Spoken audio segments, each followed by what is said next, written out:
Good morning, everyone. Welcome to day 2 of the 30th annual John Friesen Conference and our celebration of 40 years. I'd like to begin by once again acknowledging that the lands upon which this conference is being based and Vancouver campus is situated is on the unceded territories of the Squamish, Musqueam, and Tsleil-Waututh nations.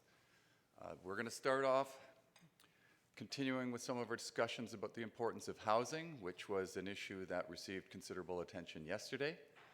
I'm pleased to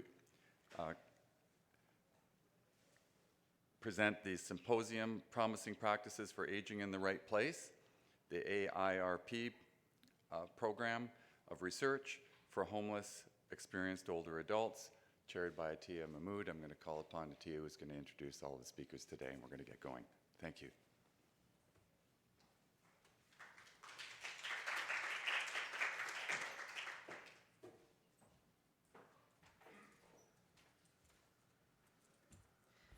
Good morning, everyone.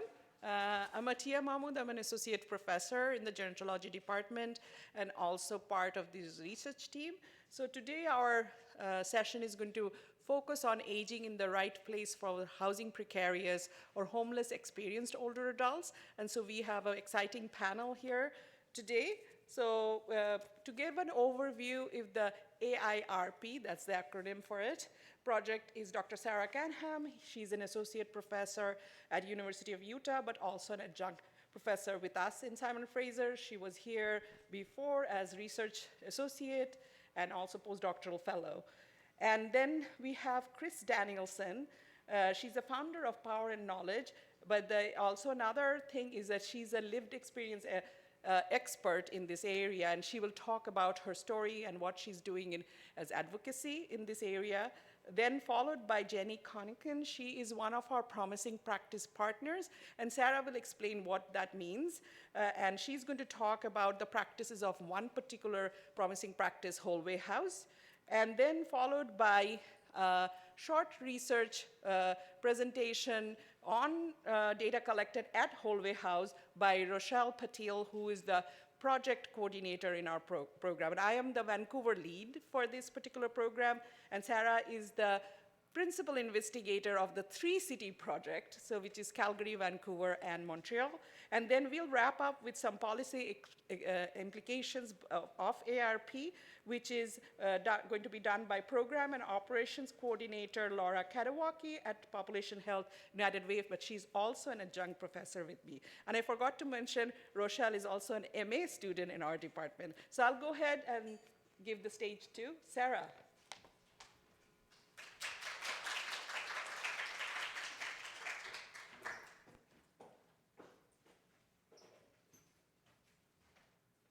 Good morning, everyone, and thank you, Atiya. It's great to be with you today to talk with you about our project, the Aging in the Right Place Partnership Project, which is looking at promising practices for aging in the right place for older adults who are experiencing homelessness. And so just to get your brains juiced up a little bit this morning, I want you to think about your vision for your home when you're 50 years old. And if you're older than 50, add 10 years to your current age. And just think about, do you envision moving? Do you envision staying in the same place? Do you have resources and supports to go where you want to go? What does that look like for you in your individual situation? And I'm using this age 50 very intentionally because this is the age at which we start thinking about and studying and developing policies and practices for people who are experiencing homelessness. And it's because of the accelerated aging and the experiences of homelessness which advance the age of people at a younger age. And so I'm going to guess that you did not think about one of these particular locations in your vision of where you went. You weren't thinking about going to an emergency or temporary or transitional shelter. You weren't thinking about hospice. You weren't thinking about palliative care. You weren't thinking about long-term care. You had some other vision for yourself. And so this is the typology that we've found through the literature and our research that we are now, as Atiya was talking about, are looking at the promising practices across this typology. And so we'll get into that. And in particular, one of the things that we found is really important is having permanent supportive housing, wraparound services, which I think Jenny's work really can speak to and you'll hear about in a little bit. And so our partnership project, it's a 5-year project that's funded by the Canadian Mortgage Housing Corporation and the Social Sciences and Humanities Research Council. And we're looking to improve the shelter and housing options to meet the unique and the complex needs of older people experiencing homelessness across Canada. As Atia mentioned, we have study sites here in Vancouver, but also in Montreal and Calgary. And we know, and I think the folks here in the audience will know, that the majority of older adults want to age in place. In order to do that, people need to have sufficient resources. We, as I'll just say, the colloquial we, use the term aging in place, and now we're shifting that to aging in the right place. And what does the right place look like for different people based on their unique needs and their unique vulnerabilities? And so it shouldn't just be people who have the financial and social resources. Everybody should have the opportunity to age in the right place for them. And that's really foundational to our partnership and the work that we do, that everybody should have that opportunity. And so Rochelle will share a little bit more about the actual data that we've been collecting, but these are the types of data that we're collecting across our 11 promising practices. So we're studying 4 here in Vancouver, 4 in Calgary, and 3 in Montreal, and we're collecting a whole host of data on each of those sites, evaluating what those promising practices are doing, essentially to the idea that are they actually best practices for supporting older adults aging in the right place. To date, we've finished 4 of them. 4 of them are underway, and we have 3 more to go. The partnership is quite large. As Atia mentioned, I serve as the project director. We now have 15 co-investigators. We've just brought on 2 new co-investigators, a whole host of collaborators, and 40 and growing partner organizations, including Whole Way House and the United Way for Lower Mainland. We also are very privileged to have a group of lived expertise advisors who we meet with monthly, who inform and guide and inspire our work. And so I'm really privileged to be here with Chris Danielson today, and you'll hear from her in a minute. So there's a whole number of things I can share with you, but with my limited time, what I really wanted to do was briefly outline the conceptual framework that's guided the project, but then also I think everybody here who's going to follow me is going to speak to different aspects of this. And so the objective of what we did at the outset of the project was really to develop this framework for what does aging in the right place mean uniquely for older people who are experiencing homelessness. And so as a community engaged project, we first reviewed the literature. What did the existing literature say about person-environment fit? What did it say about aging in place? What did it say about aging in the right place? But we saw this conceptual gap for people who are homeless. We didn't see that information in the literature. So we started working with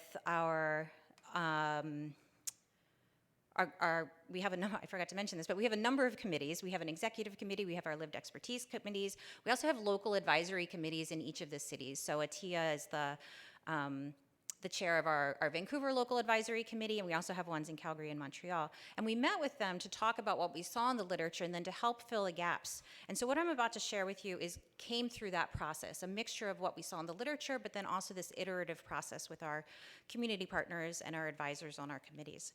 So I'm going to build over time through the next set of slides. But I want to start here at the base, which is really the built environment of both an individual's unit, their housing unit where they're living, and then the neighborhood and the community outside of that unit. And this is going to include a whole host of indicators, as you can imagine. So this will be places where people can gather for communal or social reasons. This is going to be whether or not a unit and the neighborhood have universal design features, wayfinding features, what do the sidewalks look like, and so on and so forth. We then are building in this idea of having both on-site, which Jenny can speak to, and off-site resources that you're bringing on-site. And so really acknowledging that we need this person-centered care to help meet those unique vulnerabilities and unique needs of people. And this is going to include our health resources, our social resources, food security, transportation, financial management, and so on. Social integration, though it doesn't have anything very exciting on the slide here, it's really at the core of this all, and really encapsulates social inclusion and connection in one's unit, but also within one's broader community. And so this includes, does someone feel a sense of belonging? Do they have an opportunity to participate in meaningful social activity? Do they feel accepted? Do they feel, versus feeling stigmatized or marginalized, valued, listened to, and so forth? The next one we have, oops, I skipped one here, is the stability and the affordability of place. And this is something that actually was very key to the conversations we had with community partners, essentially who were saying for other older adults, the stability and affordability of place is important, but for people with precarious housing histories or who have experienced homelessness, this becomes especially foundational to their ability to remain in places of choice and places where they want to be. And so is their unit or the neighborhood going to be subject to gentrification or renoviction or redevelopment and displace people? So having a stable and affordable unit and neighborhood is very important to our model here. And then really building out the idea of place attachment, thinking about whether or not an individual wants to stay where they are. Maybe people want to move somewhere more comfortable, somewhere that's more satisfying, somewhere where they have control over what happens within their unit or their neighborhood or the grounds around their building.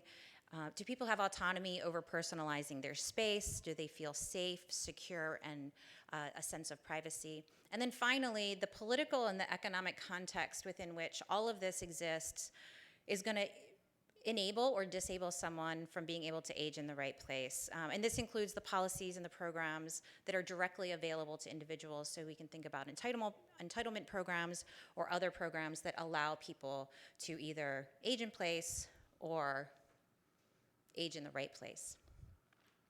Okay, and so we have this conceptual model. I'm going to pass it over to Chris in just a minute here, really to inform our research, the research that we'll be doing, that we have been doing and we're continuing to do for the next couple years. Also to inform practice, so that as you practice, are you thinking about all of these different indicators within your units, within your communities, within your services? How can you partner with housing if you offer services? If you're a housing provider, how can you partner with service providers, and so on and so forth? And then also to inform policy, really advocating for additional programs and fundings that support the diverse and unique needs of older adults experiencing homelessness. So I'm going to pass it over to Chris in a second here. I'll invite you, you could start making your way up. And then, but please stay in touch. If you want to learn more about us or connect with us, here's our contact information, and I'm really looking forward to answering any questions you might have at the end. So thank you all. Here you go, Chris.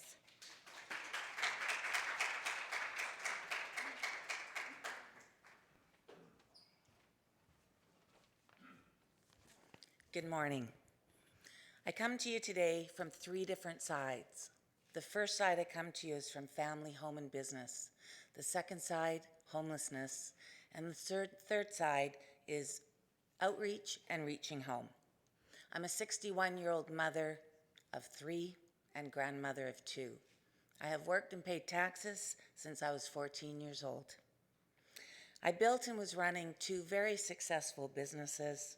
I was the co-founder and CEO of Put Kids First, that was a nonprofit organization that dedicated themselves to children's safety issues through community involvement, education, and legislation.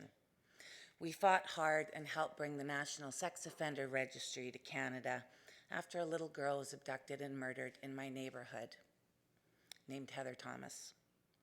I sat on the Community Consulting Group, the Integrated Services Committee.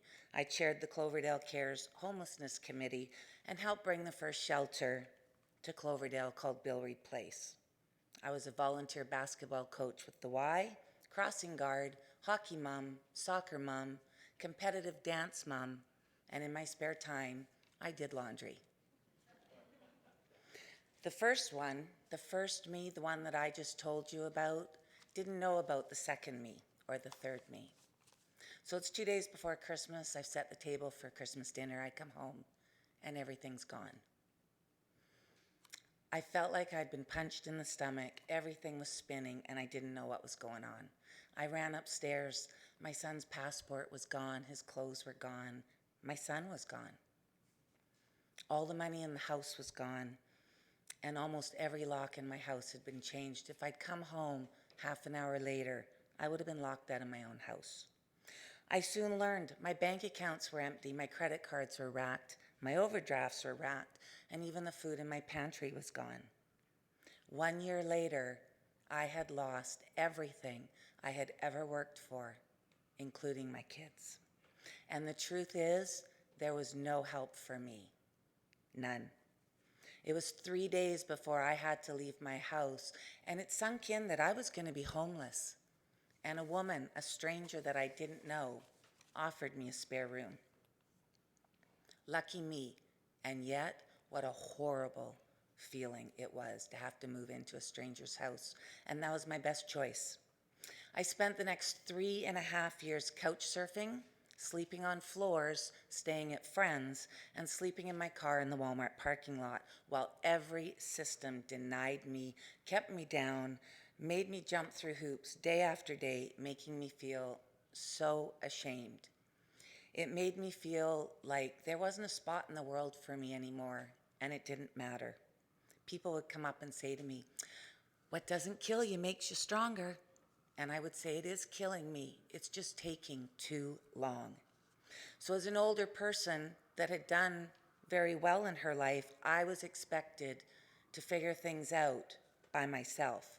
Many of the programs I didn't qualify for because I had made too much money the year before. Didn't matter if I got the money, didn't matter if I had it. All that mattered what was on my income tax. Losing everything, stripped of my income, now being abused on antidepressants and homeless in my 50s was not enough for me to get any help with any social services. And I'll give you just a couple of small examples. The first one I went to was income assistance, known as the Ministry of Social Development and Poverty Reduction. My 12-year-old son was now back with me. I'd never been there before. I didn't know what to expect. These people were so mean, so cruel, and all I ever did for weeks was leave there, jumping through hoop after hoop, never getting any help. If it wasn't for my son, I would have opted out because it was just too hard. Finally, after weeks, I got one crisis check, which they sent to my new bank. And by the time I got there, the other side's creditors had already taken it. And that was the end of my help.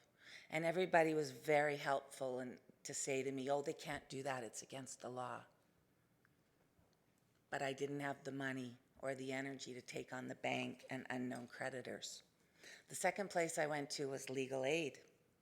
So you wait on hold, you talk to somebody, they put you on hold again, they send you to an office, you sit there, you wait, only to find out they've sent you to the wrong office for your catchment. So you start all over again. In the meantime, I'm showing up, being served paperwork, going to Supreme Court on a regular basis without a lawyer. Finally, legal aid says, "Oh, you made too much money last year. You don't qualify." Then they found one loophole because now abuse was involved. They gave me 15 hours. So the other side sent 15 hours of paperwork over. I went, "Oh, that's okay." Called legal aid. "Hey, this is what happened." And they said, "Yeah, that happens a lot." And that was the end of that. The third me now understands why people left with trauma are homeless. You need to have four walls. You need to be grounded. You need to feel like there's a spot in the world to feel worthy. And we need to have services that work. Every situation is different, and the funding needs to reflect that. As a housing worker, now I see nightmares. These are easy fixes that are not being fixed.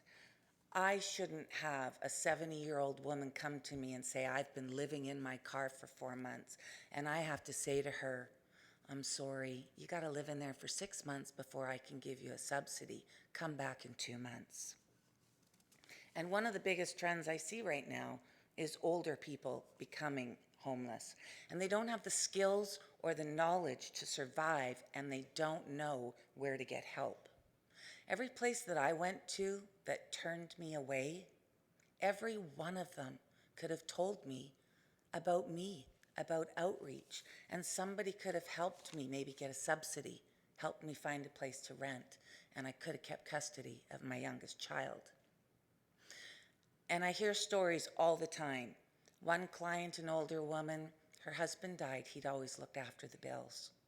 Her house had a fire. It burnt to the ground. Her insurance wasn't paid because he used to do that. Now she's scraped up enough money to go and stay at a so-so hotel, but she needs a subsidy to stay there much longer. So she comes to me and I say, I'm sorry, I can't offer you a subsidy because I've already housed too many people this year, but I can offer you $1,000 worth of dental floss. True story.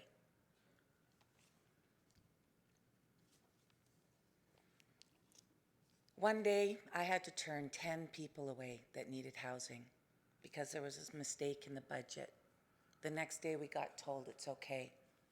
We've got money we found. I said, great, let's get these 10 people back. No, you can't use it for subsidy. It has to be spent on things from certain stores. So we bought things that they can use when they get housed, but we couldn't help them get housed. In closing, I would like to leave you with 3 things. The first thing is you can't teach what you don't know. And we need to start putting the right people at the table. For those of us that have lived experience and now work in the field, we need to be at that table when money and help is being divided. We have valuable information and it is not being utilized. We also need to be paid a living wage. For 6 years, I have worked up to 80 hours a week.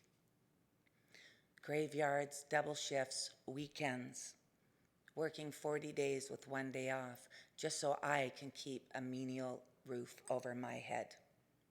And that's the case with most housing first workers and reaching home workers. Number 2, older adults need different help. They need more specific help, and it needs to reflect where they are in their life now, not where they have been in the past.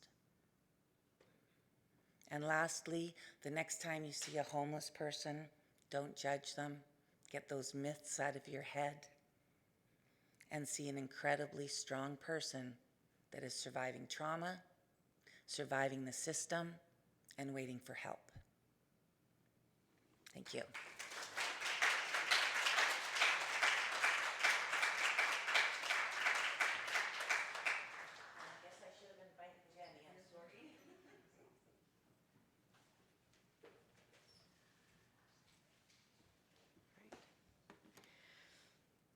Good morning. I'm Jenny. I'm the president and co-founder of Whole Way House Society. As Sarah mentioned, we are one of the promising practices being looked at in the Aging in the Right Place study. So I'm going to share a little bit about who we are and what we do. So we are a registered Canadian charity, and we were founded in 2013. My brother and I were managing my grandparents' SRO just down the street on Pender at Cambie, and it's called the Avalon and Silver Hotels. We took over managing the buildings as some family dynamics had changed and my grandmother wasn't able to care for the buildings anymore that she had been managing since the 70s. And in that time, we found that people who were living there, as I thought, I came in with some myths, were facing very simple things like, I can help them get food and clothes and we can get everyone a job and let's just fix up the downtown east side and we'll get this done. And I was quickly humbled to learn that people were facing much deeper issues like isolation and loneliness that were even preventing them from accessing the resources that were available to them. We wanted to build a healthy community in housing where people could feel a sense of belonging and home and combat that sense of isolation and loneliness. So our model now is that we partner with nonprofit housing providers to provide on-site support services for residents who have experienced homelessness, seniors, veterans, low-income families, and those who are transitioning out of recovery programs as well as out of incarceration. We bring people who have experienced homelessness off of the BC Housing waitlist for those sites that were funded through BC Housing and into our housing, so that when they access housing, they have supports on site to set them up for success. We also partner with nonprofit housing providers who have low-income seniors who are starting to become more at risk of homelessness. And I'll go into some of those statistics, but we really see where seniors are our fastest rising homeless population, or demographic in our homeless population, and we want to be on the preventative side. So we're being proactive by being in that housing where they are no longer independent and they are seeing decline in their health, but do not qualify for assisted living or long-term care. So as they're starting to decline, we see this gap between housing and health, and that's where Whole Way House comes in to provide that wraparound support service. We currently operate in 9 sites, 4 of which are part of the pilot project with Aging in the Right Place, or we have a pilot project with BC Housing to support low-income seniors who are housed in nonprofit housing around the Lower Mainland. And we have 2 more coming online by the end of this year. As someone who's worked in the Downtown East Side for nearly 15 years, these statistics shocked me. I didn't realize how many seniors and older adults were living in our neighborhood. We see that 24% of our homeless population are over the age of 55, and a recent study just showed that 45% of those became homeless after the age of 55. So as Chris was sharing, we're seeing seniors become homeless in their older years. This graph here, for all of you academic people, unlike myself, shows that we are seeing decline in other age demographics, which is wonderful, but our seniors population are increasing. So currently, seniors who are experiencing homelessness are lumped into the same group as those who need supportive housing. And this is an issue because they need different types of support. So if they do qualify for that supportive housing, they often reject it because that supportive housing model is really designed for those who struggle with mental health and addiction issues. And although we have some older adults who do struggle with mental health and addiction issues, they still require a different type of care and a feeling of safety. Especially as we're in our 5 sites in the Downtown East Side, we're seeing more and more seniors who are feeling unsafe and insecure in the neighborhood. This only creates more isolation and loneliness for them. And of course, we saw how the pandemic only highlighted how this isolation was impacting them in not accessing support services. We have housing operators all across our province right now who are asking for help to keep housing their seniors because they don't want to evict them, but they operate independent housing. And so as an older adult is losing their ability to remain independent, there is nowhere for them to go. Health requires certain amounts of decline in order for someone to qualify for assisted living. And again, as Sarah mentioned, most adults would like to stay at home as long as possible. So we've created a system where we're able to coordinate their care, that they're able to age well in place. And if someone's not able to, then we're able to coordinate that into a smoother transition where there's autonomy.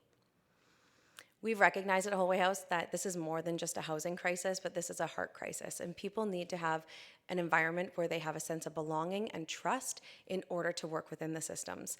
So we want to address that sense of home, not just finding people housing. We often get asked, why are seniors becoming homeless? And there is a wide range of reasons why, but these are some of the ones that Senior Services Society has published as their main reasons that they get calls when a senior is becoming homeless. We see this all the time. Often, one of the simplest gaps, and I was just speaking with a MP last week, is when an older adult transitions from income assistance on the provincial to their pension, which is federal, and it's no longer being paid direct to pay their rent. So there's a gap there where they think their rent is continuously being paid, and it's not. And so we've seen seniors be evicted for 3, 4, 5 months of rent going unpaid. We also have long hospital stays. If you live in independent housing and you're in the hospital for 3 months, nobody knows where you are and your rent isn't being paid. There's no one there to coordinate that for you. And seniors come home to somebody else living in their homes. And so we're able to coordinate that as well. home cleanliness, hoarding, food security, personal hygiene, even organizing personal affairs as we begin to experience memory loss or as things become more online, we see a big gap there as well. And then scams and thieves. I don't know how many text messages you've gotten this week telling you to click this link to get your money from the CRA or FIDO or anybody else, but I almost fell for one yesterday because I'd returned something on Amazon. And it's very easy. So we're able to host seminars and workshops around that, but also we have a program where we drive people to the bank. Often I like to do my own banking. I don't know about you, but people like to do their own banking, and we found, particularly in the downtown east side on pension day, that people were waiting outside the bank to befriend older adults, and all of their money has been taken. And then again, as Chris mentioned, you don't know who to ask for help. Who is a trusted network, and where do you go when you're facing a crisis? So our 3 pillars at Whole Way House are reconnect, rebuild, and recenter. The reconnect is that place where we get to really build healthy community. We know that people thrive when there's a healthy community. We can help each other, but that needs to be activated and created in a really consistent way. And so we provide programming, and I'll go through some of our programs, but these are just really simple things where people can socialize together and stay active. And then the rebuild is providing a sense of belonging, but also providing an opportunity to contribute. We all want to have purpose in life, and often older adults are pushed to the side if you've retired, that you have no more purpose in life. And we know that that's obviously not true. So we provide opportunities to continue education, to volunteer, and to work within our organization as well. And then the recenter is really that one-on-one support system. Each story is different. Every person has a story. And so we tailor our tenant support work to each client. So if somebody comes and asks us to Google an address, that might be their version of needing help. And somebody else might be having their bank account drained by somebody because they're in the early stages of dementia. So we're able to support people. A lot of the work that we do is coordinating medical care as well. So we don't do any health care. However, we coordinate healthcare, which is often a really big job, especially if somebody's undergoing cancer treatment or different types of healthcare. So we provide a vast variety of programming on site. So when we partner with a housing organization, where we have an office on site and we utilize the amenities space. And some of the Reconnect programs would be things like Coffee Club, and it seems so simple, but this is a way to get up in the morning, take a shower, have something to look forward to, go and visit with your neighbors, and start your day off on a really good note. We have birthday parties because I like cake, and I think we should celebrate as much as we can. And then we also have afternoon outings where people get to go out of the neighborhood, we go in a van, and explore the city. And then under the rebuild, we created a free shopping program, and this was really to give people items that they might need for their home, clothing, and personal hygiene.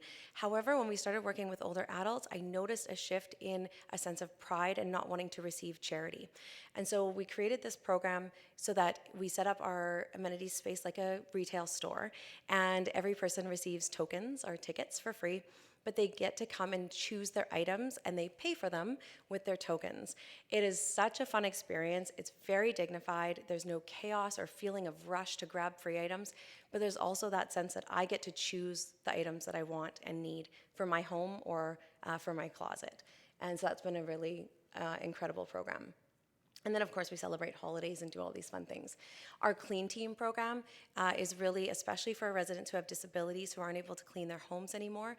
We bring in a group of volunteers, and we'll spend 4 or 5 hours on a Saturday morning scrubbing and cleaning and doing a good deep clean so they feel that sense of dignity and pride in their home, and gives them a fresh start as well. And then family dinners really is because I'm Italian, and that's how my family connects together. And that was the easiest way that I saw to help bring people together and connect and have good conversation. In fact, when I was working in the SROs, this was one of our first programs, and it took a while to change the culture from going from a food lineup to actually sitting down and enjoying a meal together. So that's one of our core programs. And then again, just hospital care and coordination. We're able to coordinate with doctors before people are discharged, ensure that they're not being discharged too early, or that they're able to come home as soon as possible, and that they'll have the support that they need when they get out. budgeting assistance, coordinating their rent payment, getting people set up with automatic rent withdrawal, and then ensuring that they have information about elder abuse and different things like that. We also have at each site a community committee. So we are tenant fed.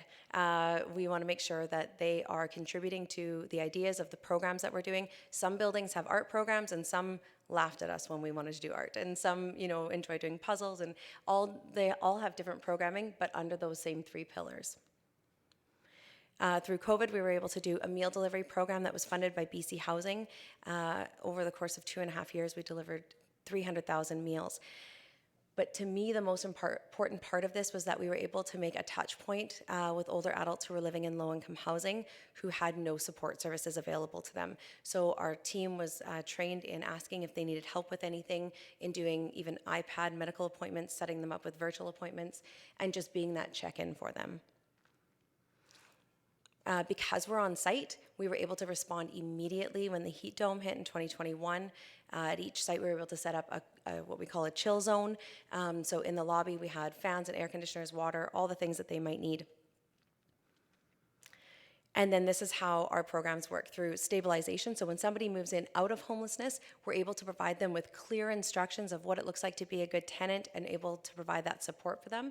But also we give them a welcome package. I think back in the day, they used to have like neighbor, what's that called? The friendly person who comes around with a basket of muffins.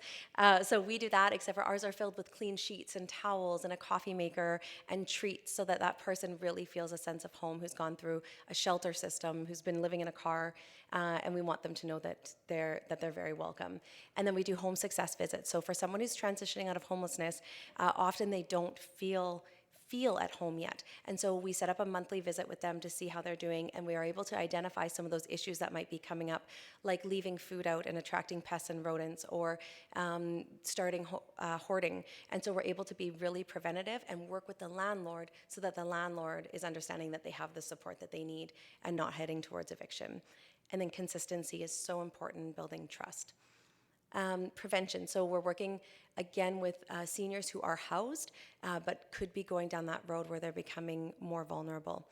And in that, we want them to stay connected into their community. We find one of the results is that seniors start to take care of each other as well. They're checking in on each other, going for walks together, helping someone that they might know has a disability. And then dignity. We want to make sure that people have autonomy and a say in what we're doing. All of our programming is completely I just lost my word. Sorry? Yes. So if people want to join our program, they're welcome to, and if they don't, that's okay as well. This project that we were doing with the Aging in the Right Place was picked up by the Vancouver Sun and the province, and we were able to just share some of what the seniors have been saying about our programming. And I just wanted to share what Lorraine said. She said that to know that somebody's going to be here and I have people to talk to, it gets me out of bed and it gives me something to do.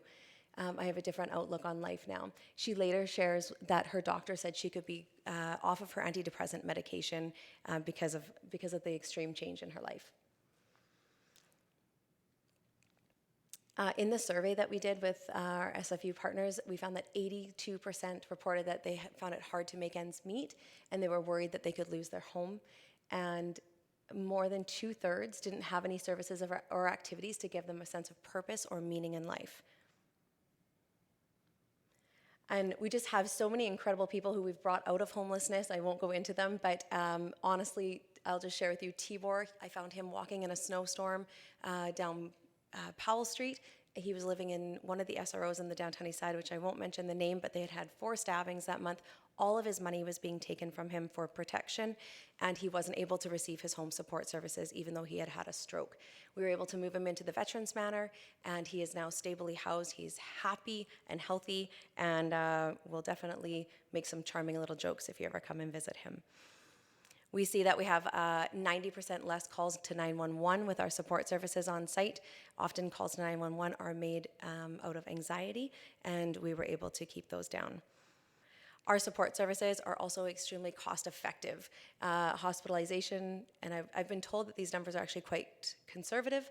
Hospitalization and assisted living are the least desirable outcomes, and also the most expensive. And homelessness, as reported by the Vancouver Homelessness Count, is at $145 a day. As our model is scaled, we operate between $1 to $8 per day, $10 per day as we keep moving forward. But it is not only more cost effective to our government, but it is also more dignified and I believe more loving to our older adults. And that's just some photos of our wonderful community that I get to be a part of, and I'm really thankful for that. I'm just gonna say, we also have, in a one-year span, in our first year at the Veterans Manor, we had a 97% retention rate for older adults that we brought out of homelessness. We bring in older adults. I have multiple cases who have been homeless for over 20 years, and they're able to stay housed. With these types of supports, we've sustained a 92% retention rate over the past 5.5 years. And these are our wonderful partners that we get to work with. That's all I'm going to share with you today, but we're so proud to be a part of this study and happy to answer any questions as well at the end. And I'll invite Rochelle.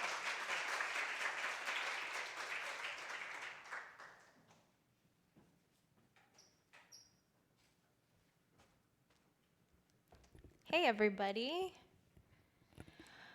Okay, so I'm Rochelle, and today I'll be discussing with you exploring aging in the right place through community engaged research with photo voice data from older adults with lived experience of homelessness from Whole House site. Before I begin, I'd like to just thank everybody who supported this presentation and shout out the AARP team. So what you can expect from today is I'll first go over aging in the right place a little bit, provide some methods that we utilize in this project, discuss photo voice predominantly as one of those methods, discuss the sample of participants that we have thus far in this data collection that we're doing at Whole House, and then discuss the emerging themes that have come out from the data so far and provide a conclusion. So, Sarah went over aging the right place a little bit, but I'm going to dive a little bit deeper. So it recognizes that secure and optimal housing should support an individual's unique vulnerabilities and lifestyles, and that depends on individual factors and considerations. So we're taking it one step further beyond aging in place. Aging in the right place acknowledges that older persons with experiences of homelessness encounter a variety of challenges in accessing financial, social, and health resources.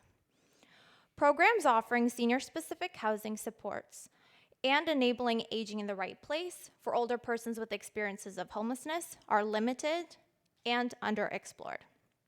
This very project aims to explore programs that have been deemed as promising practices for older persons with lived experiences of homelessness to age in the right place across the housing continuum.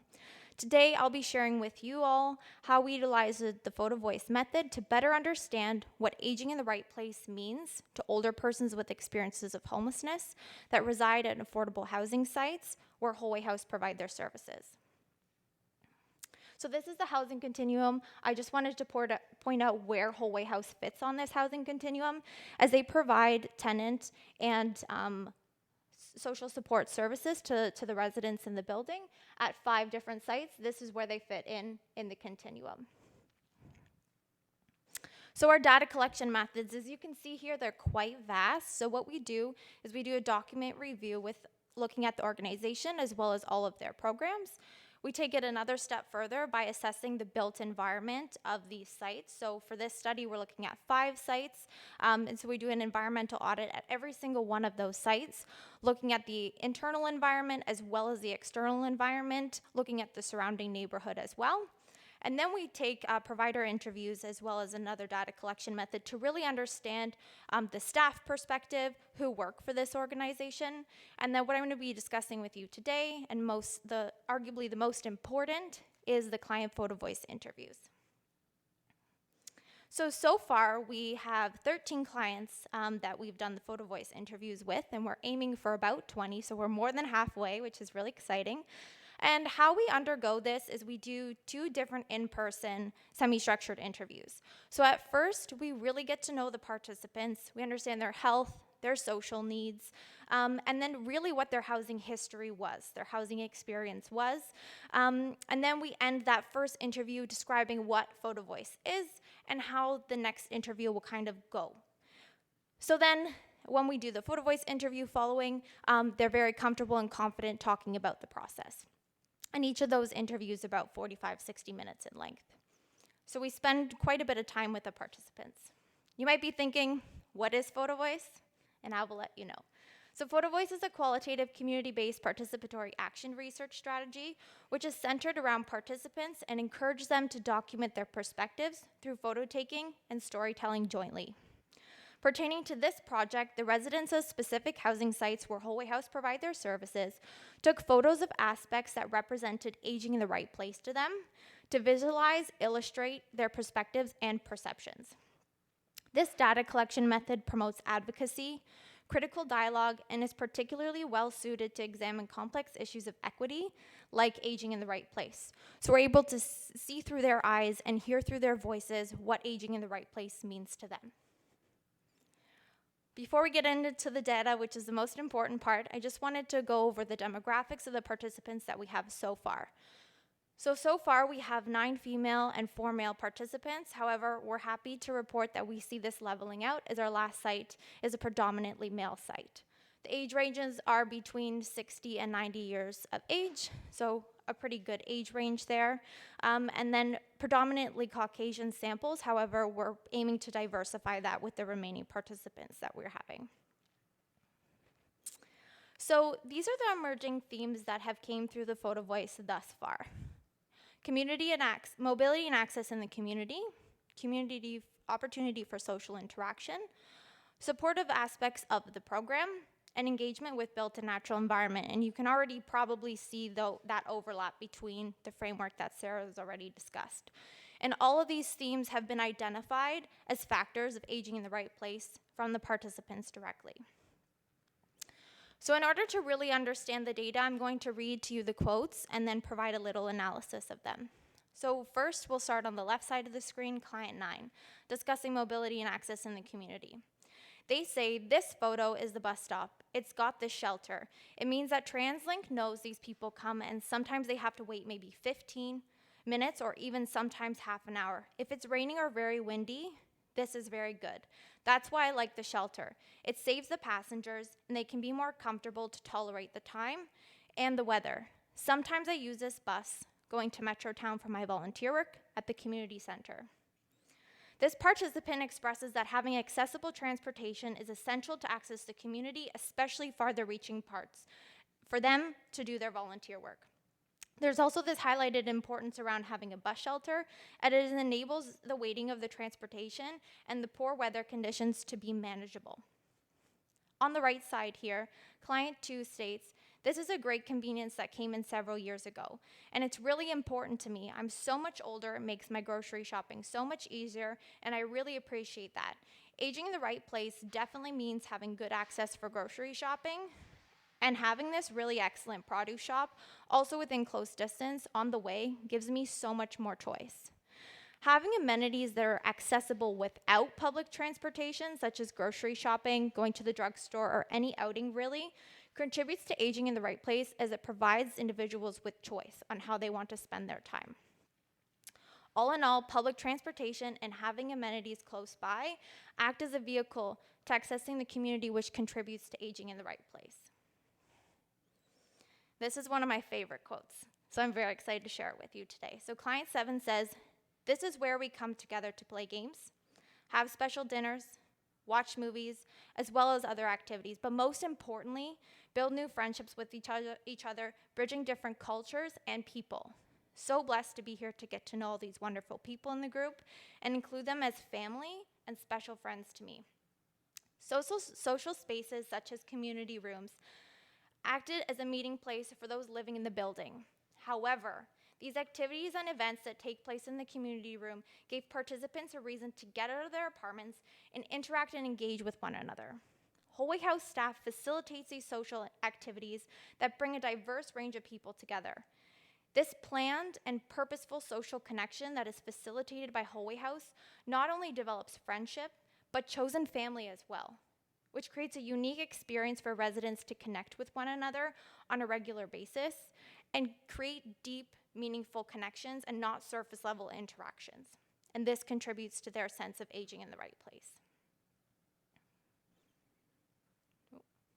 For this next slide, I don't have time to go through every single quote, but I'm going to summarize it all for you, so don't you worry. So supportive nature of the program is really important for participants to highlight what really that means to them. So on the left here, for client 7, it was predominantly surrounded about safety and security, not only for the building itself, but their personal unit and where they store their belongings, such as a car. Having a really safe and secure space where they can put their belongings and live contributed to their sense of home and aging in the right place. For the participants on the right side here, client 2 and client 4, they shared that having their own living environment, their own home, makes them feel at ease, cozy, happy, and provides them with privacy and freedom to do what they would like when they would like. They also highlight this personalization aspect where they were really able to bring their belongings into their space and create a sense of home and aging in the right place. This I'll be discussing engagement with the built-in natural environment, and I'm going to start reading the quotes right away, so client 10 first. One of the paths that I frequently visit all the time, I always see something new that catches my eye, and it, referring to the flower that they're going to be discussing, caught my eye, and because it was a different kind of flower, which is only grown in this area, I've never seen any other flowers in and around the lake anywhere else, and I thought, that's kind of cool. Yeah, because it's not going to last long, right? But it reminds me of aging in the right place. The next participant, client number 7, says, this is the 9th floor rooftop deck. So this was one of the great perks of this building. View of North Van, West Van, Stanley Park, Crab Park, Ocean Harbor, Convention Center, Canada Place, and mountains in the Port of Vancouver. It just goes on and on. Even after 8 years of living here, the rooftop deck still takes my breath away. I feel a freedom so deep, it often makes me cry with joy. Living in a location that is surrounded by nature was deemed important, as older persons with experiences of homelessness could view and engage with nature as they so choose. The built environment or infrastructure that surrounds nature makes safe and accessible engagement with nature possible. The interaction and involvement with nature provides older persons with experiences of homelessness to feel feelings of beauty, thankfulness, and exploration, as well as exhibit choice and freedom as they engage with the natural environment. It should also be pointed out that even though participants express that they interact with nature on a regular basis, it does not seem like something that loses its benefit, as they're able to engage with new aspects of nature each and every time, which demonstrates the potential positive long-term impacts with the natural environment contributing to aging in the right place for these folks. To quickly wrap up, access to public transportation that is walkable, dependable, and sheltered, as well as being near or able to easily access affordable amenities, contributed to community connectivity. Having social spaces where there's organized and purposeful social programming that facilitates meaningful connections contributed to social interaction. Having a safe and secure space, as well as a building that you live in, contributed to a stress-free environment. Also, feelings of home and a sense of belonging was achieved through personalization and independence. Being connected to nature in an accessible fashion and being able to venture to the built-in natural environment out of mere desire allows for the expression of exploration, choice, freedom, and control. And all of these 4 contributing factors contributed to aging in the right place. To conclude, Photo Voice provides an opportunity for older persons with experiences of homelessness to actively engage in research, tell their stories through visual representations, and reflect on what is important to age in the right place. It is essential that community organizations and individuals with lived experience are integrated and advise the research process. These 4 emerging themes from Photo Voice interviews can help bridge current gaps in knowledge and provide guidance to transform program practices related to housing for older persons with experience of homelessness by offering insight on the barriers and facilitators of aging in the right place. Thank you.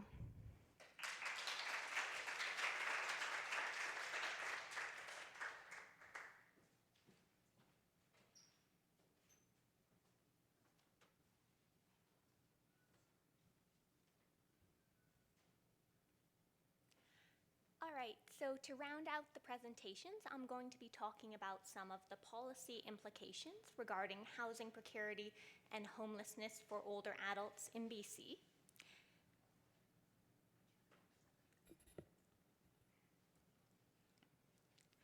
So as has already been mentioned by some of the previous presenters, in BC we're seeing a growing number of older adults who are experiencing housing precarity or homelessness.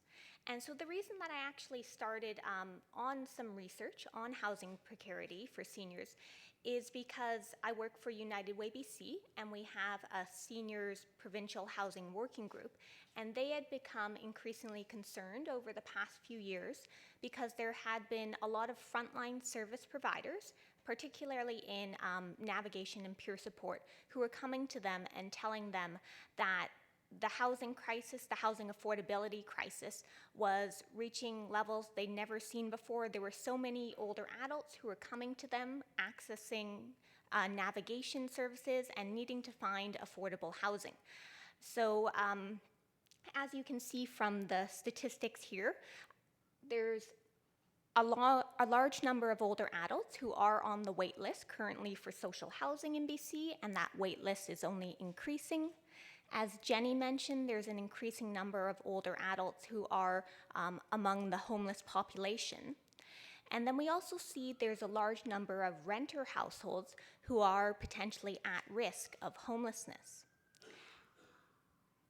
Now, in terms of what's driving these trends, of course, population aging is one of the key factors, as we do know that older adults aged 65 and up now make up about 20% of our population. But there's other pressures as well that are also impacting the housing affordability crisis for older adults. And of course, one of them, which I'm sure you've all heard about, is the skyrocketing prices of housing in BC. So this graphic here shows the rental costs for an average one-bedroom apartment in BC. And so in 2011, that was about $891 a month. And by 2022, that has increased to about $1,432. And of course, that's just an average. In many communities like Vancouver, good luck trying to find a one-bedroom for that price. Now, in conjunction with these rising costs of housing, we're also seeing that the income of older adults isn't keeping pace with these increases. And a challenge, of course, for many older adults is that they do live on fixed incomes, and about 1 in 4 older adults has an income that's below $22,000. And these older adults primarily rely on government benefits, such as old age security, guaranteed income supplement, and the BC Seniors Supplement. And so a 70-year-old who was receiving these 3 benefits, if that was their sole source of income, their income as of April 2023 would be $1,822.40 a month. So if they're paying for that average one-bedroom apartment, they'd be spending about 79% of their income on housing. And that would leave them with about $400 or so to cover other expenses. And the cost of a healthy diet for a 70-year-old is actually estimated to be around $300. So that would leave about $100 to cover other expenses such as prescriptions, healthcare needs, transportation, internet, phone, etc. So you can see how the income benefits for older adults really aren't keeping pace with the rising costs of living. Now, with the Seniors Housing Working Group at United Way, we decided to do some interviews with different housing and community-based service providers across the province to get their insights on housing precarity experiences of older adults and what factors are contributing to this crisis, as well as potential policy solutions. And of course, one of the key issues that came up was income. As I've already mentioned, the fact that the incomes aren't keeping pace with the rising cost of living. And this is true also for the 55 and 64 age group, because we do see for this age group, if for some reason they're no longer able to work, perhaps there's a death of a spouse, a change in their living situation, they develop a disability, these individuals often end up in even more difficult situations because they don't even have the retirement income benefits that they can access. So I think it's important to also spotlight the 55 to 64 age group as well. And this is a quote here from a community-based service provider. And so she said, "We are in a housing crisis, but we're also in an income disparity crisis. And so, and again to emphasize, these are folks that worked hard all their lives, and provided for themselves and are now finding themselves in a place where they can't manage." And for older adults who are experiencing housing precarity or homelessness for the first time in later life, it really is quite a shock to them because they expect that the government and the housing and income systems are going to take care of them. And when they find out that's not the case, that's quite shocking. Now, a second key issue area that came up in the interviews, of course, is obviously housing. So we do have a severe lack of affordable and subsidized housing units in BC. And we also see within the private rental market, where in the past there might have been options for low-income older adults, so perhaps living in a trailer park, a motel, perhaps a building that's a little bit run down. There were options where you could find some fairly cheap or at least affordable housing. But there's been a lot of changes in the private rental market in recent years, and this has included an increase in evictions and renovictions. There's redevelopments of old buildings because they find they can make more money by putting up a nice condo tower. And there's also been a lot of seasonal and regional influxes into communities outside of the Lower Mainland, where they're having influxes of new people coming in who have higher incomes, and they're displacing those lower income people in the housing market. So there's a variety of different reasons that we're also seeing a lot of the private market options lost as well. And so it was really clear in the interviews that government needs to specifically examine the housing needs of older adults and develop strategies to meet their needs, as their needs are going to be different potentially than, for example, individuals experiencing mental health and addictions or other challenges, which I think a lot of our housing and homelessness services have traditionally focused on.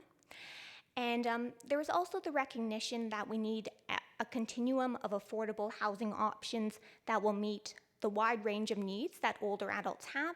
So it's not just independent social housing that we need, but we also need affordable assisted living and long-term care facilities.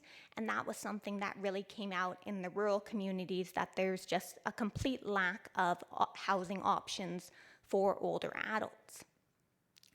And it's also important to note that we need to develop strategies at both the local and municipal level as well as the provincial level, as both levels of government do play a key role in housing policy development.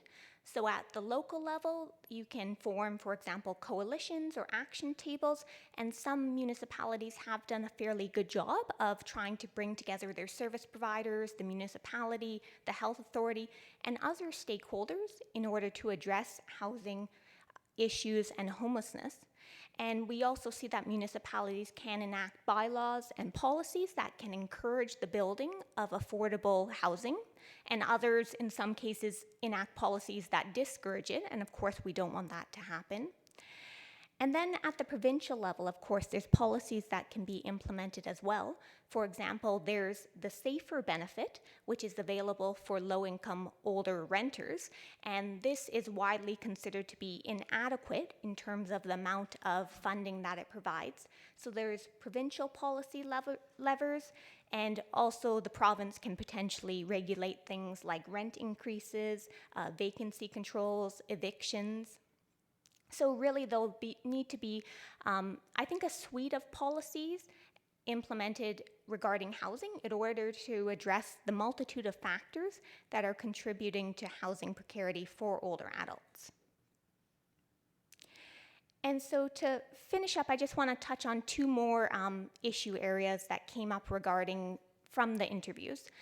So one was the fact that there needs to be more investment in community-based senior services because it was noted that there are some services available for older adults who are precariously housed or homelessness. For example, there's the SHINE program, which is a well-known program through Seniors Services Society and other organizations. There are programs that offer services in social housing, such as Wholeway House, which Jenny talked about. But there just isn't enough of these local and senior-specific programs. And so what you see is there's a lot of staff who are offering some supports for housing navigation, filling out forms, getting income benefits to older adults. But this is often being done off the side of a person's desk, or the organizations don't have the capacity to provide the one-on-one supports that are really needed. But sometimes these sorts of supports actually can make a big difference. If a person's able to access guaranteed income supplement, for example, that would be a significant increase in their income. So there's a need for more investment in these types of programs. And this is a quote from a service provider, which kind of encapsulates that idea. So she said, "I would say I noticed quite a bit of moral distress, spiritual distress among staff. I feel it myself too, because my job description isn't to be a housing navigator, and I do it because the need's there and we're here to serve older adults. But my job is not really to be that front line. And I'm still spending probably about 10 hours a week doing this on top of my other work, and yet again I'm choosing to do it because the need's there, but it's not enough. And we need really like full-time positions to just even do housing navigation and sort of referrals and service work, like frontline work in regards to this. But even if we did have that frontline worker as a housing navigator, we're still not really addressing the supply or the space or the kinds of housing. So there's that need for those support services for older adults, but of course there's always going to be that big question of housing, because if they don't have housing that they can refer the older adult to, the person is still going to be homeless at the end of the day. And so finally, the last theme that emerged from the issue regarding potential policy issues and solutions was just the lack of aging in place supports in order to help older adults remain in their own home or maintain their tenancy in rental housing. And in particular, it was emphasized the need for more mental health services, as mental health crisis often can be a reason that a person's going to become evicted or homeless. And then also there was the need for more aging in place and maintenance supports. And this was particularly noted in rural communities where an individual may be housed, and perhaps they're even a homeowner, but the house is in such unsafe and unsanitary conditions that it's not really fit for human habitation. So this was a quote from somebody from a rural community. "I've had people that we've just had to move into emergency housing because their circumstances are so bad. And you know, for instance, they have inadequate insulation, a broken window, no heat except for a wood stove. And as they get more and more frail, they're not capable of managing the wood stove." And so that quote was from somebody living in the Kootenays. So in this area, obviously, there's a lot more snow. And so this was the dead of winter, a woman who didn't have any windows in the house and couldn't have her wood stove working. So I think in terms of the interviews and the research that we did, what it really emphasizes is just that there's a range of different actions that potentially need to be taken in order to address housing precarity and hopefully prevent homelessness among older adults, including considering potential changes that we can make to increase the availability or the amount of income benefits, policies that could be in place to increase housing supply that's affordable and accessible and appropriate for older adults, increased investment in community-based senior services to support housing navigation, social connection, and one-on-one supports for older adults, and also more aging in place supports. All right, and that concludes my presentation.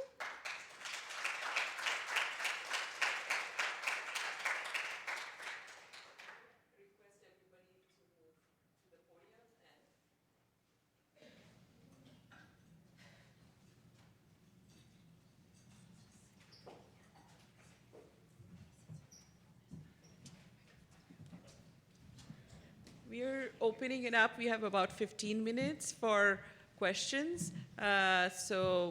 People can come up to this mic and ask questions of any of our panel presenters.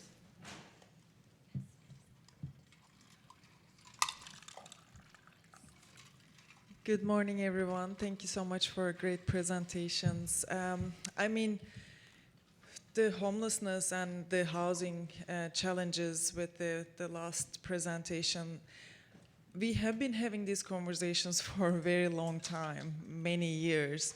And where are we? Like, what is going to happen in terms of willingness of the government and really sitting down to actually make meaningful changes? Like, where are we? Because in terms of redevelopment, we are just seeing rising rent prices and more difficult living situations. So how can we actually change this dynamic from talking and talking and talking about these issues to actually taking action? What would be your answer as you are working with the United Way? United Way has direct connections with Ministry of Health and other ministers. So what are the real conversations and real actions that they can take? Thank you. Yeah, well, I think that's a great question, and it's interesting because I found an old report that was done, I think it was in 2000 or maybe 1999, so about 20 years ago, and it was saying some of the exact same things that I'm saying today. So this has definitely been a long-standing problem for sure. I think it has been significantly accelerated though by the population aging and also just the skyrocketing housing prices that we're seeing. I do think there is some more openness among government to address this issue. As you have seen, for example, there's the Ministry of Housing that's been developed, and they have some special housing councils to the Premier, and there have been some actions that have been taken, such as the Housing Supply Act, which yesterday in the news they just announced there's going to be 10 communities that the province is going to have housing targets for, so they have to build a certain amount of affordable or other housing that's needed for the community, and if they don't, the province can kind of try and prod them along. So I think there is starting to be a policy window where the province is going to be wanting to address this issue and to look for solutions. So in terms of how we get the province to do what we want, I mean, that's so challenging. I think we have to go at it both at the municipal level, because there are some municipalities that are trying to implement their own policies. And for example, Vancouver has tried to implement a vacancy control policy. So there's the municipal and community level that we can go through, and I think we can make some progress there. And then also at the provincial level, I think there's some willingness and more interest in addressing these issues, but I definitely don't know the full answer to how we're going to solve this challenge. If I can add to that, one thing I've seen is that now at all three levels of government requiring a percentage of new builds to include deep subsidized rate or affordable housing units, and then they get incentivized. So we're working with a developer, Penny Farthing, out in Langley, and they've given us 12 units at the deep subsidized shelter rate so that we can operate those and move seniors into those units. So those incentive programs, I think that one runs through CMHC, does help that developer want to provide affordable housing within their building. It's not huge amounts, but 12 units is more than we've had before. So I think those incentive programs do help with all the new housing that's being built to ensure that they're including affordable rates, and not just affordable, but actually affordable in those deep subsidized rates as well. And I'd like to add to that, the squeaky wheel gets the grease. So now that we all have this information, we need to put the pressure on. And it's really easy to do. I say to people all the time, now that you know this, you don't have to spend hours fighting your different levels of government while you're standing in line for coffee. Send one message to one politician in your neighborhood that says, I don't want this to be like this in my neighborhood. I want it to change. If everybody did 5 minutes a week and made one phone call, they would have to deal with it because they'd be bombarded with everybody wanting this to change. And it's a lot. We've learned over and over again, it's so much more affordable to actually have these people inside in affordable places than living on the street and using up services. And if I can mention one more thing, in September we are going to be releasing a report on the housing precarity research, and one of the things that we're planning on doing is we're looking for different community leaders and organizations who would be interested in doing community level advocacy. And so we have had a number of people who have expressed interest in leading that in their community, but if anybody here would be interested, feel free to come and talk with me, and I'd love to put your name on the list so we can get you some resources and supports for that community advocacy. Great. Andrew Wister, I want to commend you on a terrific session. This is certainly one of the most challenging areas. We know that there's a housing crisis. I don't think you can listen to any kind of news in BC news or even Canadian news without hearing about housing crises. I want to first of all be a little controversial and disagree with Isabel yesterday when she said that there should be less government involvement, and perhaps we should have more inheritance taxes, and it's more of a supply-demand issue. I think there is a role for government, and I applaud you, especially Laura's presentation. I think you've really detailed the ways in which government can play a more important role, and that's got to be there. It's fundamental. On the other hand, I think that the government is very siloed, and clearly from your presentations, it's not just housing. It's also social community services. It's access to health care, to mental health services, to addiction services, and these things have to be coordinated. And that's where Isabel hit it right on the head yesterday in saying that there isn't one number you can phone. We have an extraordinarily fragmented set of systems, partly because of the way in which governments work, partly in the way in which they're competitive for funding, and so forth. So I think perhaps integration of those services is something that I think you're alluding to. You haven't specified it to a great extent. But my question is, and maybe Laura might be the one to talk to this given her expertise in this area, but others as well, how can there be greater integration of government and community services, and health services, of course, in order to address this issue? Yeah, well, that's definitely a big challenge for sure.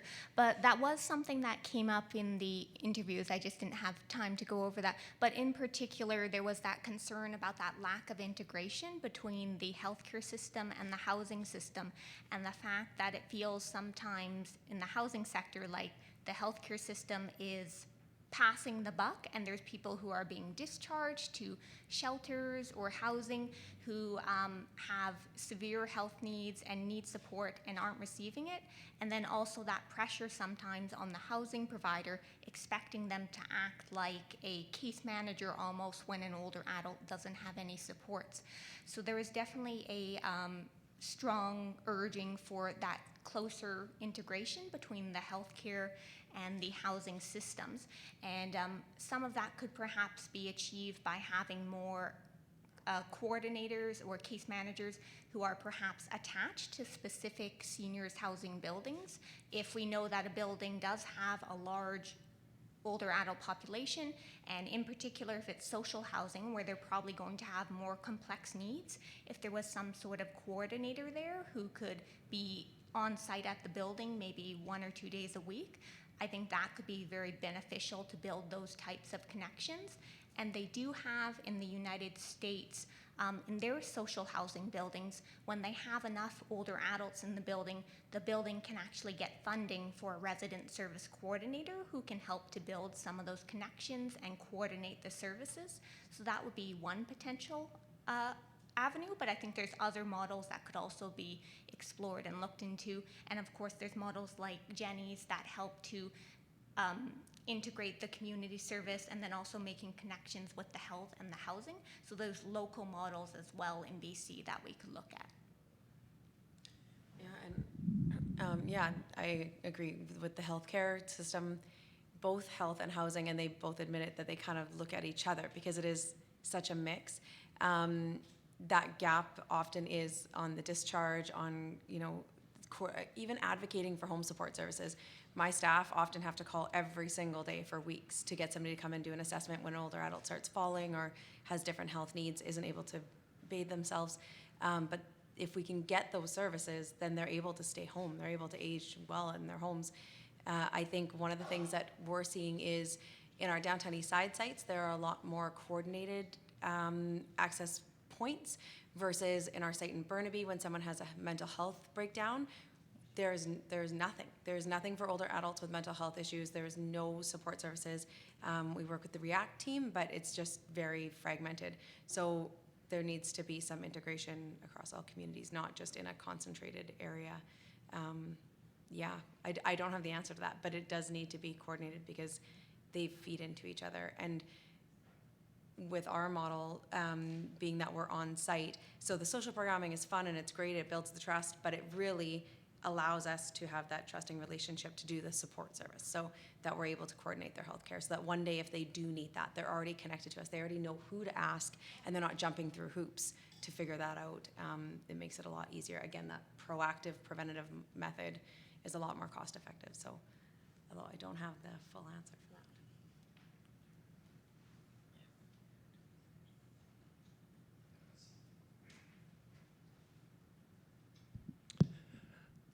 Ken Kuhn, Executive Director of the Tri-City Senior Action Society.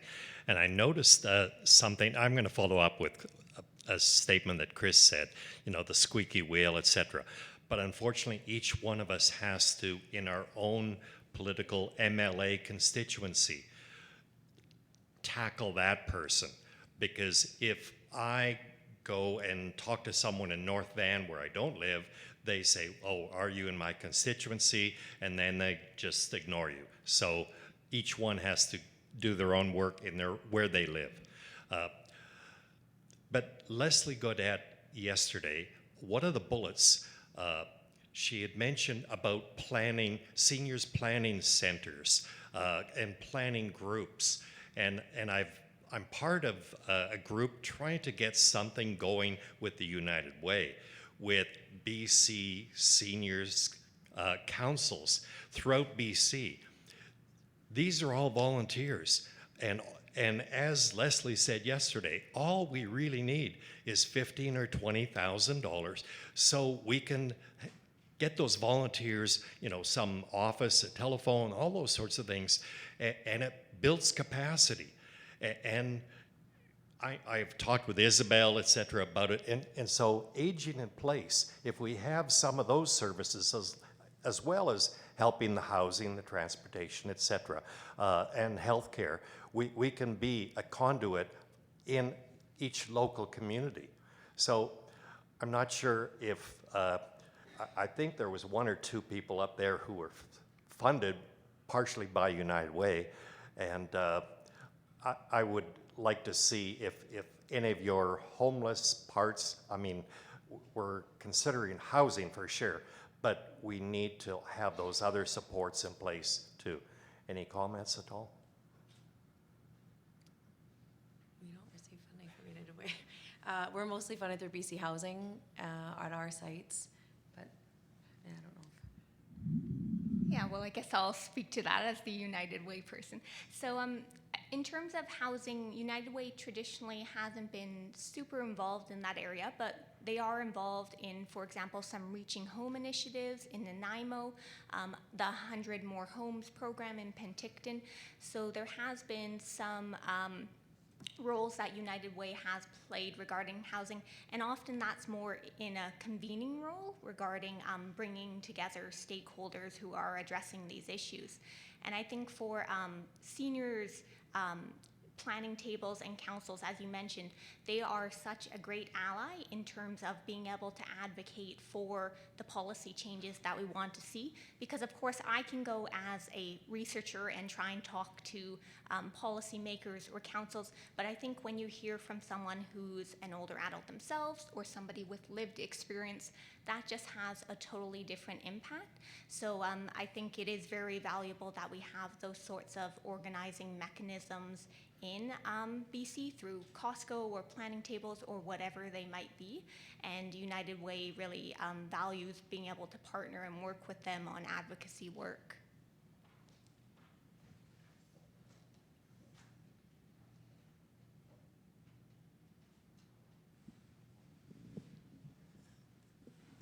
Hi. In the housing model, regarding the cleaning, you describe it as the cleaning services are provided through volunteers. And that makes me think about a lot of seniors looking into the future, particularly when they are younger at this stage. And they live on their own a lot. A lot of people live on their own, and it will be much more so because their companions might pass away in the future. So looking forward about these kind of service, and they have a lot of concerns from the seniors community about when they grow older, they're not able to take care of their cleaning,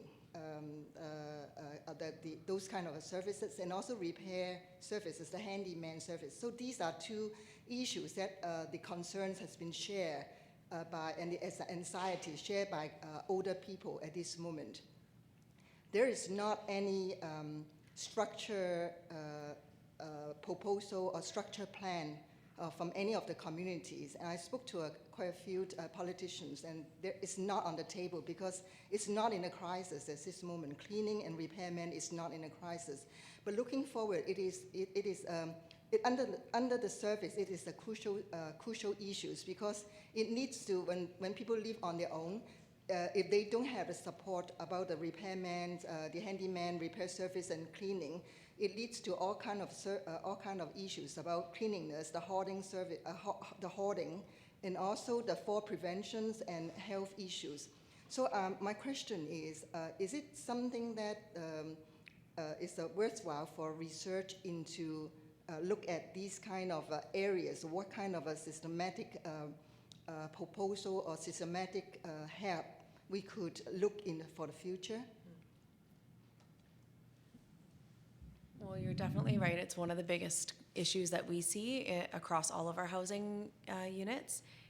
And we do a one-time deep clean when someone is like in crisis. So we bring in a group of volunteers because they're not able to do it. I would love for someone to create a nonprofit that addresses this. Home Support used to be allowed to do some light cleaning. They're not allowed to do that anymore. I don't even think they're allowed to take out the garbage. It made a really big difference in a lot of older adults' lives, but that service was taken away through health. So it is one of the biggest issues that can lead to eviction because it brings in pests and rodents, and obviously for just the care and dignity of the adult, it's inappropriate. I would say it's one of our number one requests, and it's not a cheap service at all. So even we try to find people who are certified and bonded, but it's really difficult to find, and we often find older adults going to people who aren't bonded, and then there's the concern about just being taken advantage of. But it would be an incredible nonprofit organization. If anybody has time to start that'd be great. Yeah. I just wanted to comment on Better at Home through the United Way does provide that service. Where I volunteer at the senior center where I volunteer, we often make referrals. They have a Better at Home program. They're located in communities around BC, and you can access cleaning and light housekeeping and handyman services through Better at Home. So that's one option. It may not be available to everyone, but it's certainly something that's provided through their service.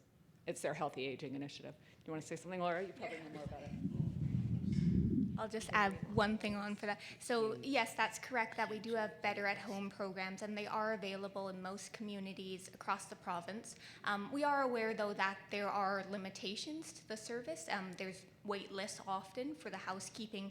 And then also I think in terms of the deep cleaning that some people might need or hoarding supports, obviously, the light housekeeping isn't appropriate for that, so there probably is a need for some more intensive housekeeping or cleaning services for some individuals. And I am aware that there are hoarding services available through Vancouver Coastal Health for Vancouver, and then I think there are some in Victoria or on the island, but that's a real gap as well, the need for hoarding support teams. And Rachel, did you have last comment, and then we got to finish up? Yeah, so there's a project out of CapU called Neighborly. It ends with an I. And their focus is to really connect generations together in supportive aspects such as cleaning or repairs or gardening, those sorts of activities. So that might be a space and place for people who live in independent housing. I'm not too sure if they're like what the requirements necessarily are on it, but they have a great website. And I can't remember the professor's name either, so this is a while ago, but it is something to look into and it is an opportunity that's out there, and I believe it's free. So it's all volunteer-based work that is completed by university students. Terrific. On behalf of everyone, thank you for a wonderful session.